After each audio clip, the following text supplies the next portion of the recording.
ఆదికాండము 10వ అధ్యాయము. ఇది నోవాహు కుమారులకు షేము, హాము, యాపేతను వారి వంశావళి.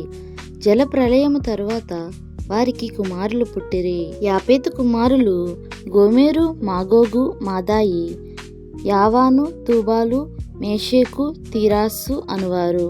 గోమెరు కుమారులు అష్కనజు, రీఫాతు, తొగర్మా అనువారు. యావాను కుమారులు ఎలీషా, తార్షీషు, కిత్తీము, దదోనీము అనువారు. వీరి నుండి సముద్ర తీరమందుండిన జనములు వ్యాపించెను. వారి వారి జాతుల ప్రకారము, వారి వారి భాషల ప్రకారము, వారి వారి వంశముల ప్రకారము ఆయా దేశములలో వారు వేరైపోయిరి. హాము కుమారులు కూషు, మిస్రాయిము, పూతు, కనాను అనువారు. కూషు కుమారులు సెబా, హవీలా, సప్తా, రయామా, సప్తాక అనువారు. రయామా కుమారులు షేబా, దాదాను అనువారు. కూషు నిమ్రోదును కనెను. అతడు భూమి మీద పరాక్రమశాలి అయుండుటకు ఆరంభించెను. అతడు యెహోవా ఎదుట పరాక్రమ గల వేటగాడు.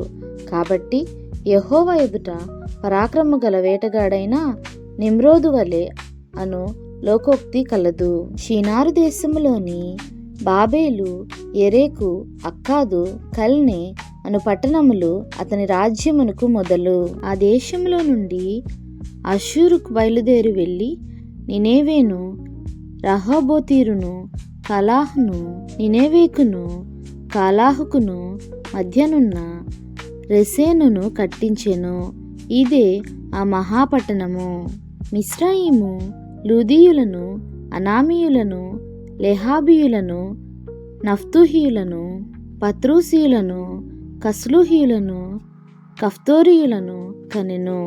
ఫిలిష్తీయులు కస్లూహీయులలో నుండి వచ్చినవారు. కనాను తమ ప్రథమ కుమారుడగు సీదోనును, హేతును, మొబూసీయులను, అమోరీయులను, గిర్గాషీయులను, హవ్వీలను, అర్కీయులను, సినీయులను, అర్వాదీయులను, సెమారీయులను, హమాతీయులను కనెను. తరువాత కనానీయుల వంశములు వ్యాపించెను. కనానీయుల సరిహద్దు సీదోను నుండి గెరారుకు వెళ్ళు మార్గములో గాజా వరకును, సొదొమ, గుమర్రా, ఆద్మా, సెబోయిములకు వెళ్ళు మార్గములో లాషా వరకును ఉన్నది. వీరు తమ తమ వంశముల ప్రకారము, తమ తమ భాషల ప్రకారము, తమ తమ దేశములను బట్టియు జాతులను బట్టియు హాము కుమారులు. మరియు ఏబేరు యొక్క కుమారులందరికీ పితరుడును పెద్దవాడైన యాపేతు సహోదరుడునగు షేముకు కూడా సంతానము పుట్టెను. షేము కుమారులు ఏలాము, ఆషూరు, అర్పాక్షదు, లూదు, ఆరామనువారు. ఆరాము కుమారులు ఊజు, హూలు, గెతెరు, మాషాను వారు. అర్పాక్షదు షేలాహును కనెను. షేలాహు ఏబేరును కనెను. ఏబేరుకు 2 కుమారులు పుట్టిరి. వారిలో ఒకని పేరు పెలేగు. ఎలయనగా అతని దినములలో భూమి దేశములుగా విభాగింపబడెను. అతని సహోదరుని పేరు యోక్తాను. యోక్తాను అల్మోదాదును, షేలేపును, హసర్మావేతును, యోరాహును, హదోరామును, ఊజులును, దిక్లాను, ఓబాలును, అబీమాయేలును, షేబాను, ఓఫీరును, హవీలాను, యోబాబును కనెను. వీరందరూ యోక్తాను కుమారులు.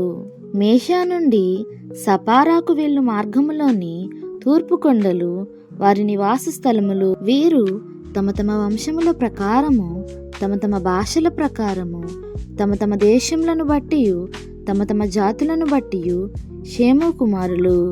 వారి వారి జలములలో వారి వారి సంతతుల ప్రకారము నోవాహు కుమారుల వంశములు ఇవే. జల ప్రవాహము గతించిన తరువాత వీరిలో నుండి జనములు భూమి మీద వ్యాపించెను. దేవునికే మహిమ కలుగును గాక.